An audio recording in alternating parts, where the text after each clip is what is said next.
Everyone,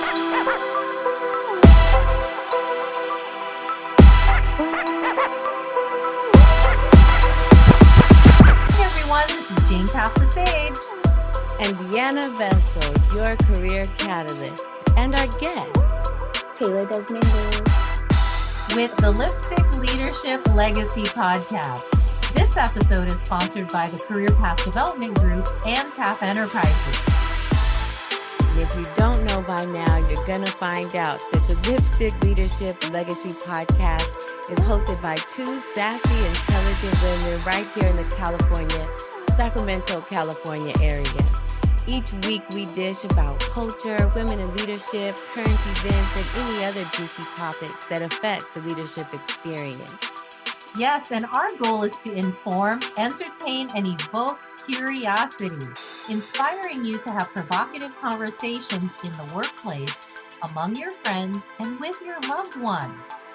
Happy, healthy New Year. Do you know that it is still only the second full week of the year? I know you're probably already stressed about all the things you need to do this year, but hang on. We are excited to talk to you in January about our theme, mindset, and it includes the aspects of health that we're talking about here in week 2 with our beautiful guest, Taylor.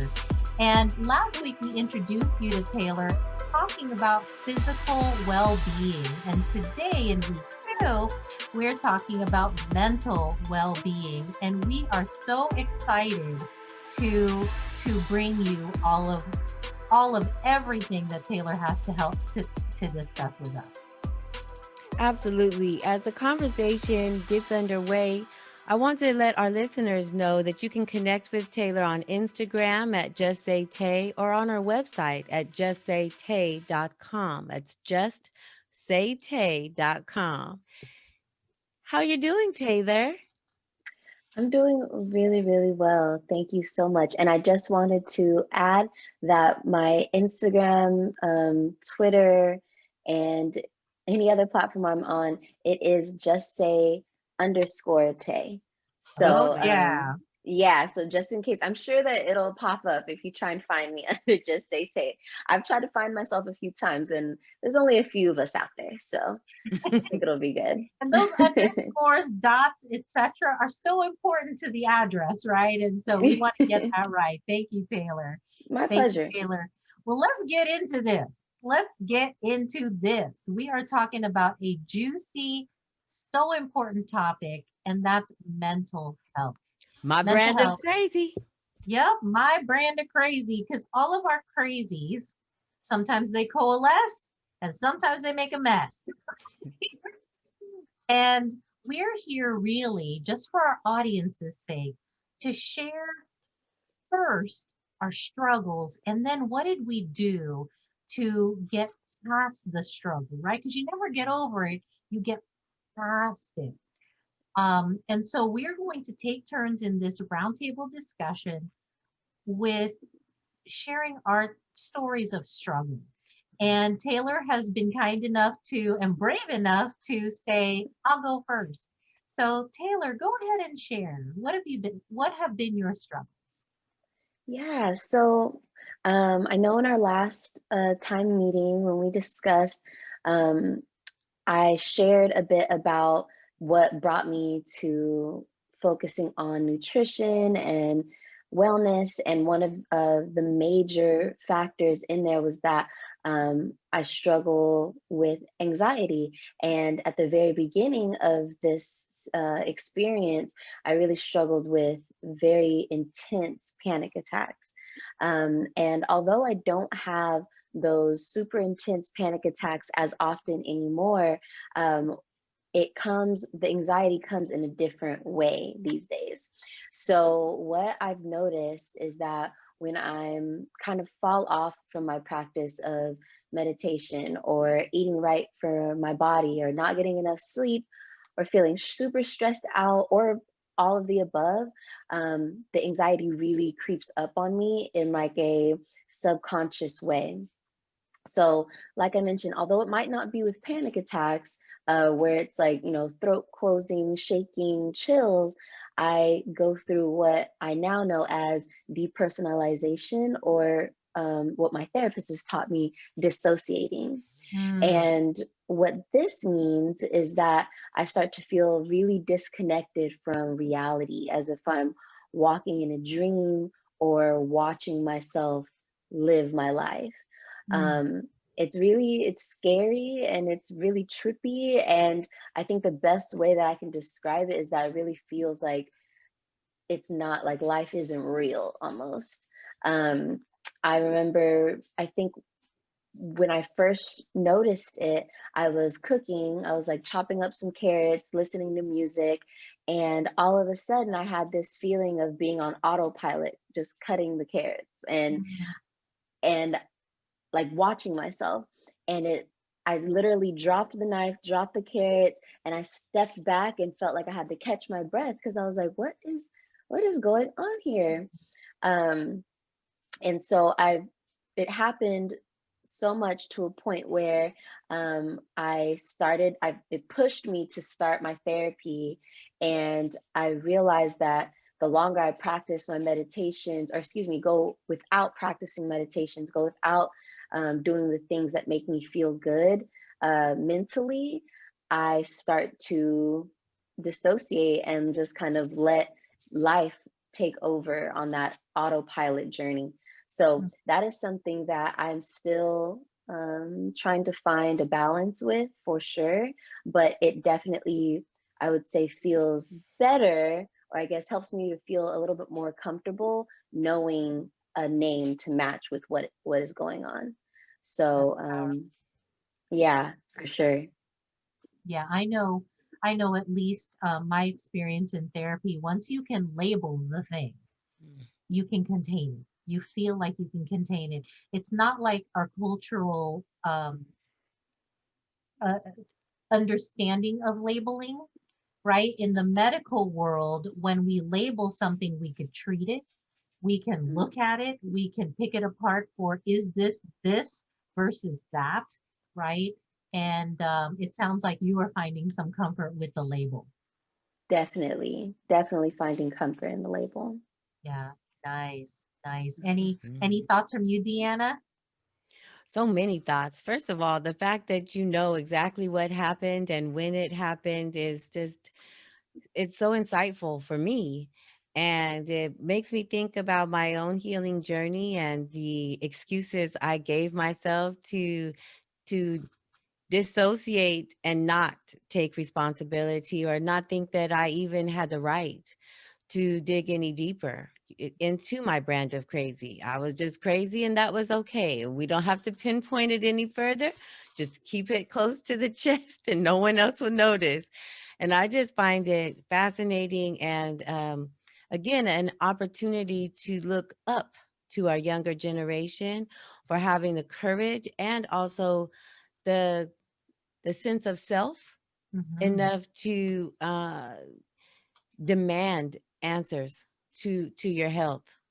Yeah, I agree with you there. I agree with you there because just like you, you and I, Deanna, are so similar in age that we are still of the generation where suck it up, buttercup.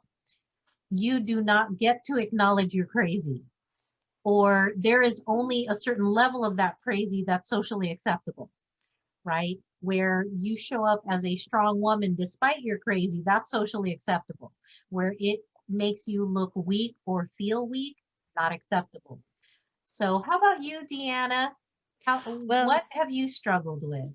I am looking forward to sharing about a little bit more about that because, just to finish off, when women like us are able to mask for a certain period of time and then have a complete blowout in a meeting or accidentally have a car accident or cleaning our gutters and break a knee, break it. I mean, that's terrible, right? But these are all examples of how we really are not able to mask or suck it up, buttercup. Mm-hmm. And when I was not that long ago, but a little younger, I remember being in the car and thinking, this is it. I am having a heart attack. This is a heart attack. Mm-hmm. and then convincing myself that maybe it's not a heart attack. And if I can just make it to the hospital, if I could just drive myself to the hospital, I'll know I'm okay. So then I sat in, so I did. I made it to Mercy on J Street, sat in the parking lot outside of the emergency room, and thought, well, hey, if I could drive here, I probably don't have to go in. And another 10 minutes passed, and I'm feeling worse and worse. My arm was tightening, my chest, I was having trouble breathing. I was starting to now sweat real enough to where I could feel it and see it, and still arguing with myself that, well, let yourself are you going to let them find you in your car outside the emergency room? And that was the thought that triggered me to go in. I did end up finding out that I was absolutely healthy. And that is how I learned what a panic attack was. I was a full-blown adult with a daughter who also was learning about her own anxiety, and I was kind of relieved to think I'm not going to die, and that was it. At that time, I really didn't. I didn't know, first of all, that fierce independence is a trauma response, Mm, which is something I learned in by, having an executive coach who is also a therapist. And I certainly did not feel that I could call someone, not even as a joke, to share what about more about my experience. wow. Yeah. Thank you for asking. What about you, Jane? Yeah, well, I'd love to share, but just like you, I feel like, let me say something about that Mm, because it is so true. So many women our age feel the compulsion to keep our weakness, and I'm using my air quotes, weakness, a secret. And it will kill you stuffing it. It will actually produce a real heart attack. yes. It'll produce heart problems, diabetes, eating disorders, so many real obvious problems. And yet we continue to stuff it because we are Yes. told, again, it's amazing how strong that message, suck it up, buttercup, was in our generation. Like, no, unless there's like blood, you're not hurt. Yes. And yet you are dying on the inside, dying on the Mhm. inside. Right. Yeah, I had a I really liked what you said about, or I guess not liked it, but it made sense, the how fierce independence is a trauma response. Mm, I know someone who is also um, a mature adult, and they, were independent, fiercely independent their whole lives, mother of two, constantly having to do everything on her own, and, owned a business, very successful, owned a home, and, all the, I guess, societal versions of success that you could think of. And as soon as her children were grown and left the house, she completely crumbled. Like, her mental health had started to deteriorate, and she felt that there was nothing keep pushing her anymore to keep it all together. And so, now today she's in and out of mental hospital, struggles to just do daily things.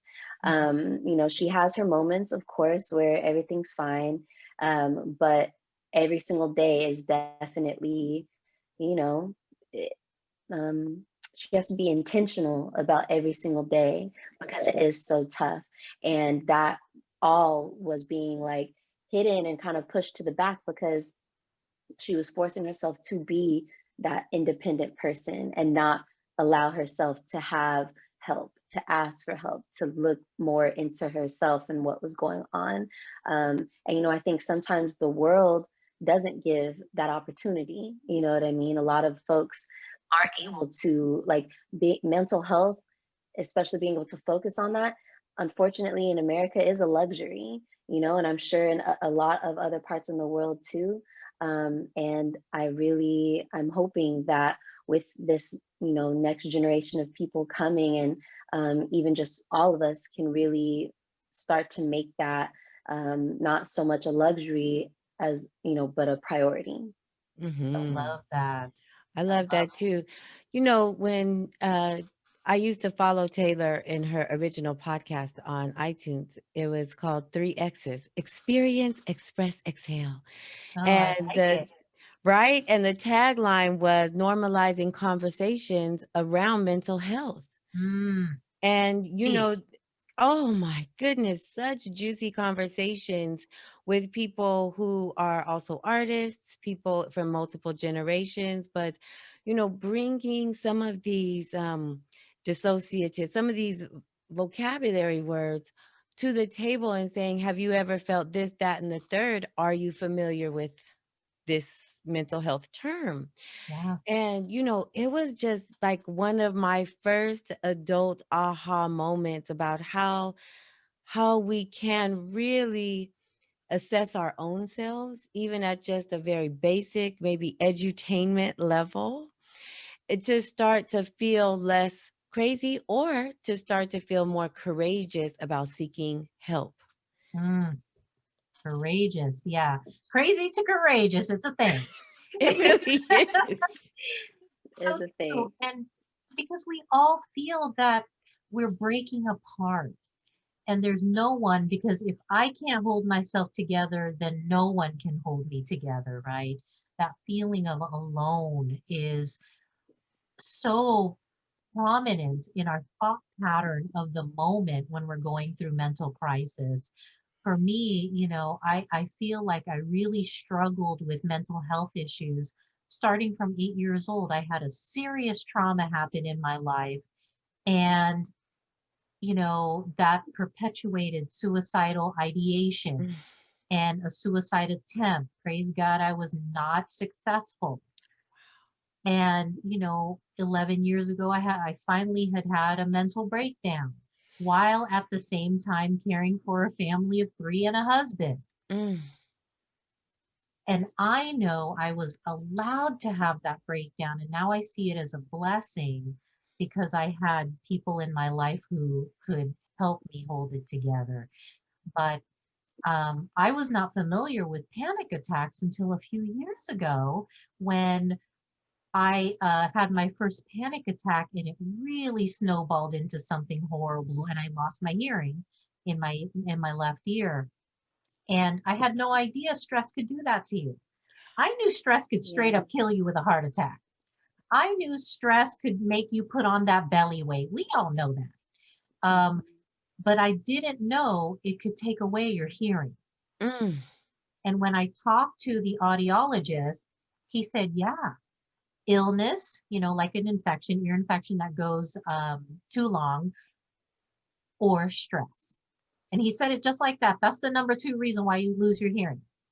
And Wow. I was like, really? I had no I did not idea. know that. I did Yeah. not know that. Yeah. Think about those headaches you get. I've been struggling with a headache all day, which is just an interesting thing, but it's been messing with my hearing. And how close all those nerves are and how delicately made we are.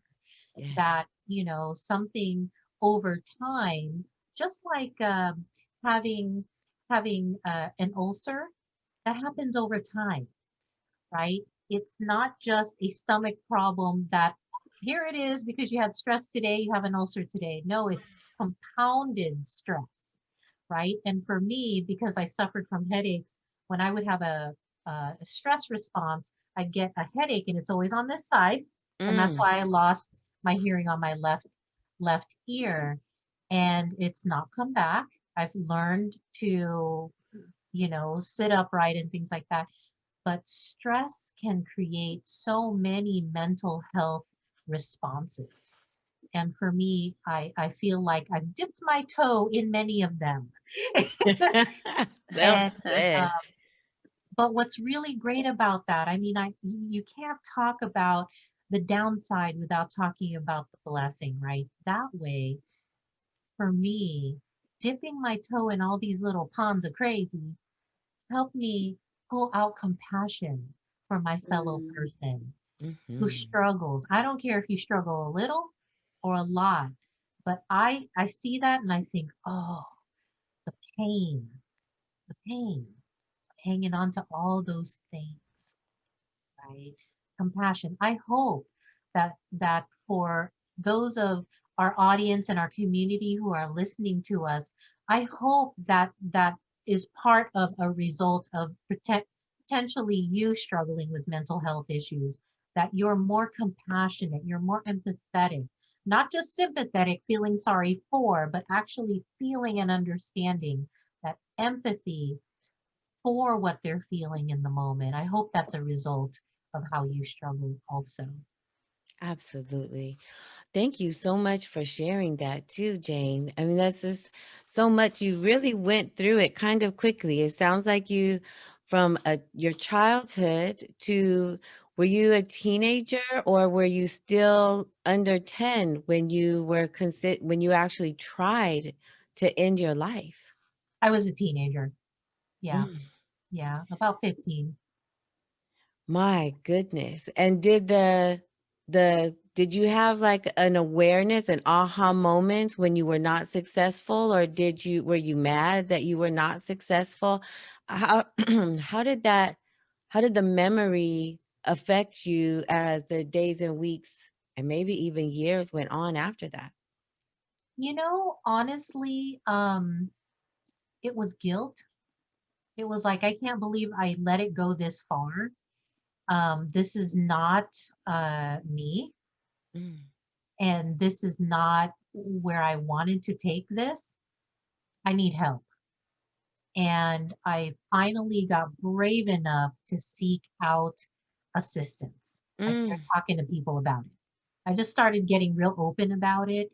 That didn't mean I sought therapy yet. I just started telling my good friends about it yes. because I couldn't hide it. I'm like on the floor, no. It happened privately, but it made me go public with it. Wow. Yeah. I'm so glad that you're sharing that now today too. And thank you also, Taylor, for, giving such insightful information. I am honored to be able to share so freely, as this is pretty much my first time going public Mm, with this. And it is right in line with our Lipstick Leadership Legacy community that we're building. And right now we are in our first book of the new year, and it's called Mindset by Carol Dweck. And we're starting a book discussion. We're going to host a book discussion on the fourth Thursday of every month. This month is January 28th. And I've been reading it this month already, and I feel like it layers, it talks about the themes of the specific areas we're getting into on today. All three of us are willing to move forward beyond the construct of our minds at the time and beyond any kind of diagnosis or prognosis, and really continue living. And then not only that, but even now sharing. And that's what the growth mindset is all about. People in a fixed mindset who see themselves as a failure, or cannot get past any level of failing and refuse to try again. And people with a growth mindset are able to not only recover from things that could have been devastating, but actually adapt to a new way of life because of it. mhm. And that's what makes this book foundational. Figuring out what we think is so important to our success, and how we can ask ourselves better questions to develop a relationship, a healthy relationship with ourselves, both personally and professionally. Yeah, I really love that book, and um, it is so essential to have your mind right, right? We're talking about mental health here. It But were we ever taught what it means to have your mind right? No. You kind of get some context clues about, acting right. But for us who struggle, we get so good at masking that we're literally acting right, not being right, or Mm. being okay. And it's funny how we say, well, you better act right, because now we've all become actors, and our Mm. mental health erodes even further faster because we are taught to behave even if we don't believe, Ooh. right? To Mm. to behave even if that's not where we are, Good point. right? And it that is what shattered my mental health, where I went through some major trauma and I was told to act right. That meant denying every pain I felt in the moment, every, running down the hallway screaming kind of torture, and act right. So bottle that all up, keep it together.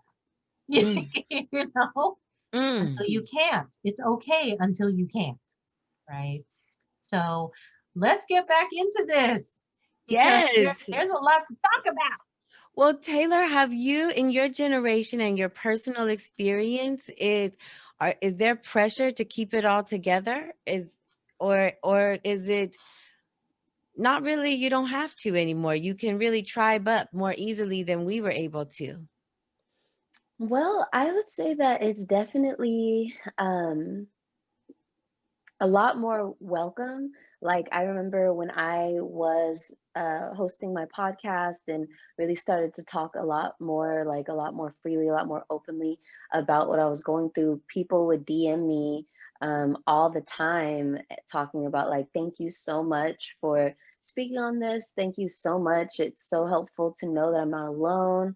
I Mm. love just like coming to listen to what you have to say, even though like I definitely would always put out there, I'm not a therapist. I don't, at the time that I was doing my um, podcast, I didn't have any certifications of any kind, not even, health, integrative health. But, I was like, I'm not certified in anything. I'm not a professional. So this is truly, like you said earlier, edutainment.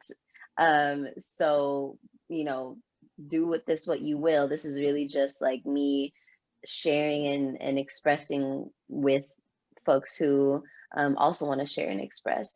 And it was very well received. The people who wanted to come on would always be very open. And afterwards, we would, have a whole other side conversation after recording about just how good it feels to just kind Mm. of like talk about it freely. And so I would say that like I have not come across really anyone who's been, I mean, maybe I have, but right now I can't think of like a moment where I was like, yeah, I've felt shamed Mhm. for speaking about how I feel, or feeling like shamed for wanting to share. I mean, of course, there are people who aren't as open and who aren't yet at that point of wanting to walk through their traumas and walk through things that cause them anxiety. But I feel like even when I come across people like that, they don't make others feel bad for doing it. Mhm. So I would say that I feel a lot more, I definitely feel comfortable. Um, and I think my generation and the one coming up, Gen Z, um, also feels the same. Yeah, Yeah. that's so good, Taylor. I really appreciate you bringing up shame, right? That you aren't in your generation shaming each other for being open with your mental health struggles. I'm so thankful that the generations after us, right, Deanna, that Yes. they talk about these things. And I think our generation, because we couldn't, we paved the way so that the future generations could, Yes. with no shame, because we were shamed. Yes. We were shamed for Mm. losing it, you Mm. know? Yes. That's absolutely right. And I think I also agree. It's a thought, it's a belief system, but Taylor, the way you're bringing it out, it makes me reflect on being a young mom and absolutely wanting everything my child says to be important to me. Like that was, no one instilled that in me. But now hearing you say that, I think maybe our whole generation of moms were thinking, I will believe you. I will listen. You are important. Sing that song again. Zero hushing. There's a lot of other things we might have done to totally annihilate, tear up y'all self-esteem. But I don't know. We'll have to talk about that in a whole nother show. Oh, But definitely. I really appreciate you sharing that. You also and bringing that to light, Jane. The shame is not something you have to deal with. And you know what? That's, I'm sure, what we were doing is hiding in shame. Yeah. Um, And the generation, your generation, Taylor, and the one behind you are teaching us in our generation how to release those shame related behaviors because we're learning, we nurtured in the next generation the ability to speak your mind, get in touch with yourselves, and be what do they call that, congruent, right? Congruency, mental emotional congruency, to be feeling and thinking the same thing, right? Because we were taught to be incongruent. I don't care what you're feeling or thinking, you're not going to act that way. It just was not acceptable to the generation preceding us. They just couldn't deal with it and didn't want to, nor were they culturally having these discussions, right? Mm, We can't say yeah. they weren't able. They just weren't, as a culture generation, have not having these discussions. So I think because we didn't have it, we felt almost compulsive about our children's mental health, you and know. the beat goes on. We are Yeah. still learning how to value our conversations with you. This is part of the solution for us. For those of us who are grown, as I like to say about my age group, we're still coming into our own. And so in some case we do look up to you all as part of our self-awareness journey, but in other instances it's a beautiful opportunity when we can be vulnerable Mm. and gird up, if you will, take that independence to another level so that we can give back, so that we can contribute to you all as young adults. And some of us have kids even younger than young adults, um, in ways that are meaningful, in ways that not only give you the freedom to be yourself, but also then shine a light on how we're growing as well. That is a real solution as far as I'm concerned. Are there solutions that come to mind for you all in terms of appropriate responses to some of the struggles that we've had? Yeah, let's start with you, Taylor.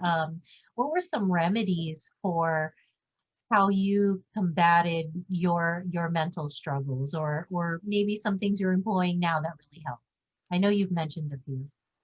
Yeah, well, definitely, kind of how I was mentioning earlier was about meditation and eating right for my body.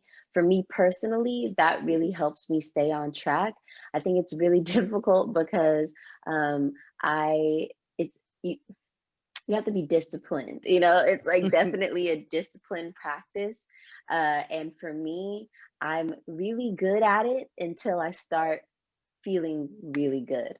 So once I start feeling good, it makes it easier to be like, oh, I'll skip a meditation. Oh, I can have a cookie, or, I can whatever. Hmm. And I think that that's like my biggest hurdle to overcome. But I would say that journaling is really helpful for me to like release. I feel like I'm still in a learning curve of trying to express myself fully in the moment. And sometimes I feel like I've expressed myself, but maybe I haven't completely. And so that, writing and journaling definitely helps with that as well. Or, having a solid support system to where, like, if writing maybe isn't your thing or you just don't feel like writing, you can have somebody to turn to just talk about things. And also, I would say therapy. Yeah. Therapy has definitely been a game changer. I was looking and researching therapists for a long time, and then ended up finding one that really worked for me. And she's been just a gem in my life. I know I've had her for about a year now, almost. In March, it'll be a year. And I notice my sense of calm has heightened. I notice that I'm definitely able to um, ground myself more without freaking out or without using any destructive types of patterns like overeating or Mm. anything else within that realm. And so I would definitely say that those are the things that have been working for me within the last 3 years, for sure. Nice. Nice. You gave a pretty comprehensive list. Uh, yeah, and Well, I it's and a I like, practice, right? It is a system. Excuse yeah, me. yeah. And and it's different for everyone. So how about you, Deanna? What helps you? What helps you? Everything that Taylor said, it is a system. It does require a set of activities, also that mindset again, as we begin to believe through therapy, through proper eating, through a meditation practice, that we are enough. Mm, It enhances other areas of the practice. It allows us to say out loud, well, I do really well until I'm doing really well. And that is something for me, a conversation behind the scenes that I may not be willing to acknowledge mm, unless I'm doing all of the stuff, right?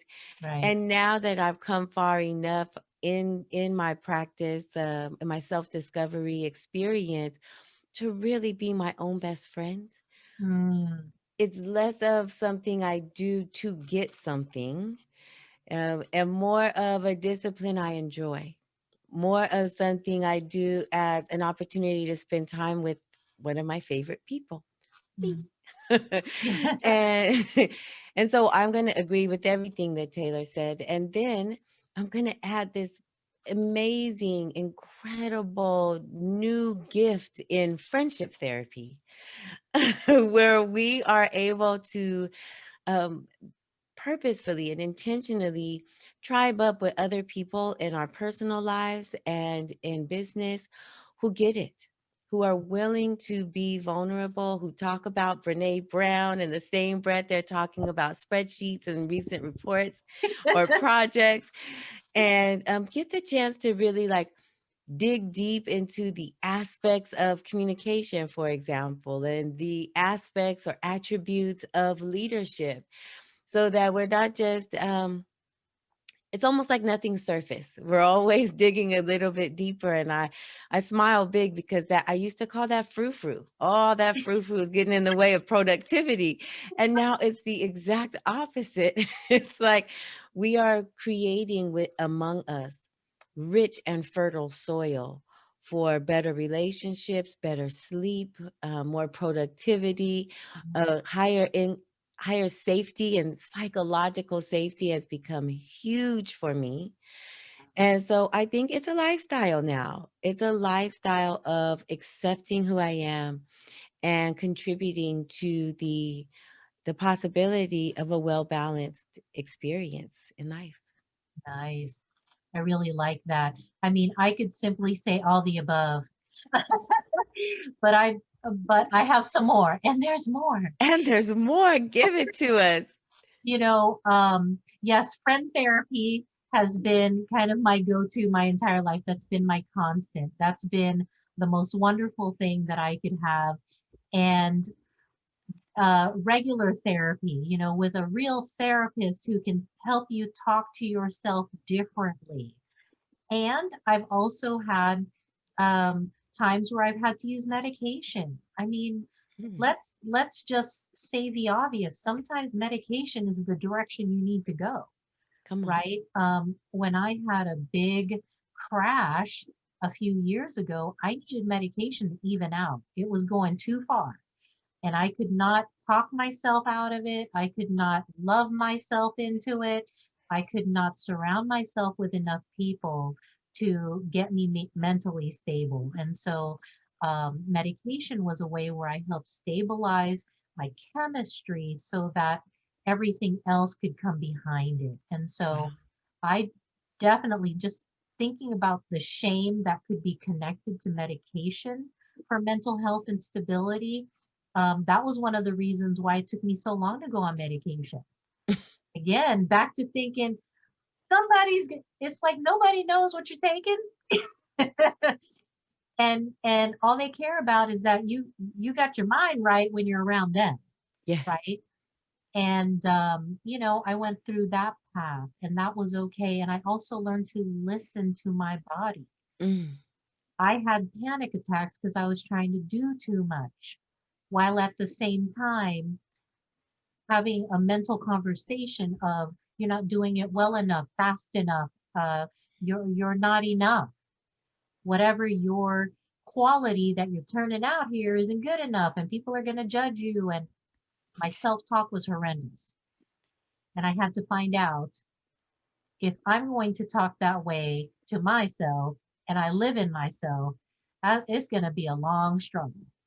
And I had to figure out that that was one of my main problems, right? I had learned long time ago how to talk to other people, and I finally had to use all of my learning that I used on other people very effectively, by the Mm. way, right? We hide really well.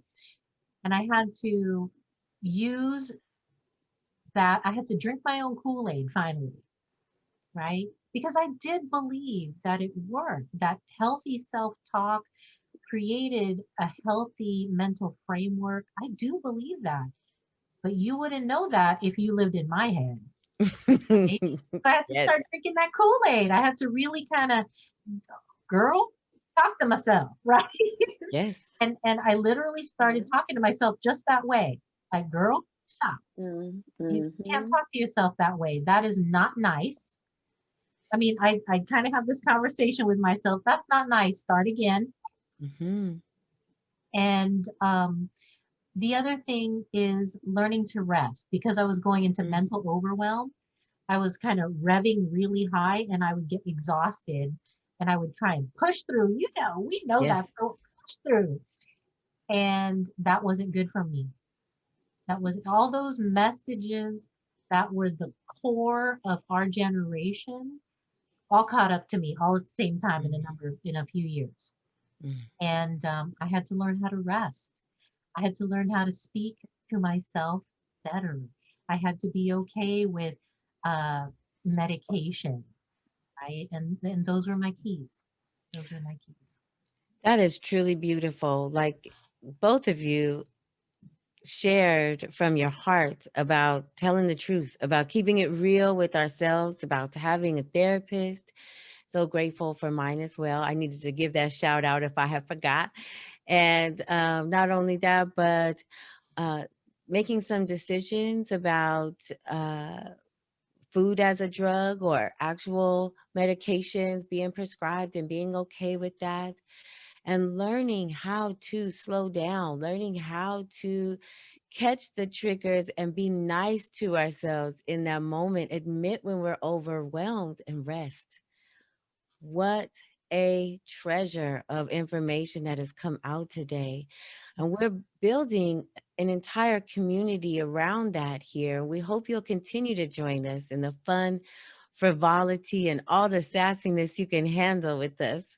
as we grow in this relationship with ourselves and tribe up with our guests. Thank you so much, Taylor, for joining us today. And My pleasure. yes, we have a couple things going on throughout the month that we'd love to share about ways that you can tap in, whether you are interested in being a guest on our show or if you are looking for resources that are conversational. We have hallway chats that will pop up on our YouTube channel. We have this podcast that airs every single Friday at 10 a.m. on Buzzsprouts and can be watched throughout the week on YouTube. And as we've been mentioning, this book discussion group that is right now reading the book Mindset by Carol Dweck, trainings, mastermind groups, and you name it, a meetup. Look for us on the meetup community online. So, we do what we do. What do you want to do? Join, like, and subscribe or comment here and tap in to let us know how this has been effective for you and what you'd like to do with us in the future. Yeah. And really, the bottom line is this. We all struggle with our own brand of crazy. The trick is to find a community of people, close friends who will surround you with love, support, and real talk. It has to be real talk to be effective to get you through the really tough times. So our sneak peek for next week, I really love this because Taylor introduced us to this. So we're going to continue. Next week, our topic is what's a flexitarian? A focus on nutrition. We want to thank you for tuning in this week. Lipstick Leadership Legacy Podcast. This is JaneTaff the Sage. And Deanna Vestal, your career catalyst. And Taylor Desmond. May your lipstick stay fresh and your attitude stay sassy. See you next time. Bye, everyone.